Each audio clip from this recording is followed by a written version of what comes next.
ఆక్రమణదారుని arrest చేయాలి, జైల్లో పెట్టాలా? లేదంటే చట్టబద్ధమైన చర్య తీసుకోవాలి, ఆక్రమించిన భూమిని తిరిగి స్వాధీనం చేసుకోవాలి. అది మానేసి ఆక్రమించిన వాడికే రెగ్యులరైజ్ చేయడం అంటే అంతకంటే దుర్మార్గం లేదు. పేదవాడికి చేశారంటే ఒక అర్థం ఉంది. పేదవాడు ఏదో రోడ్డు పక్కన ఒక పాకేసుకున్నాడు, లేకపోతే ఎక్కడో ప్రభుత్వ స్థలంలో పాకేసుకున్నాడు, అతను బ్రతకడానికి రెగ్యులరైజ్ చేశామంటే అది విన్న జనం కూడా సమర్థిస్తారు.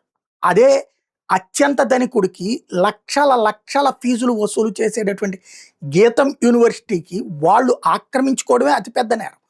ఆ ఆక్రమించుకున్న స్థలాన్ని 2 సార్లు ప్రభుత్వం తిరిగి తీసుకుంటే మళ్ళీ వాళ్ళు ఆక్రమించుకోవడం ఇంకొక ఎత్తు. ఆ ఆక్రమించుకున్న దానికి చట్టబద్ధత కల్పించడానికి ఏది విశాఖ కార్పొరేషన్ ద్వారా ముందుకెళ్లడం మరొక దారుణమైనటువంటి అంశం. ఇది ఖచ్చితంగా ప్రజాగ్రహానికి కారణమవుతుంది, దోచిపెట్టినట్టు అవుతుంది. కనీసం 100 కోట్ల రూపాయలు ఉండేటటువంటి స్థలం, కనీసం 100 కోట్ల రూపాయలు, 50 ఎకరాలంటే 5,000 కోట్ల రూపాయలు విలువైనటువంటి ఆస్తిని తీసుకెళ్ళి ఒక్కొక్క ఫీజు మనిషికి ₹1,00,000 తక్కువ కాకుండా 3-4 లక్షల రూపాయలు వసూలు చేసేటటువంటి అత్యంత కాస్ట్లీయెస్ట్ సంస్థ. దోపిడీ అనను నేను, వాళ్ళ ఫీజులకి తగ్గట్టుగా వెళ్తున్నారు, చేరుతున్నారు. అలాంటి సంస్థకి దోచి పెట్టడమే అవుతుంది.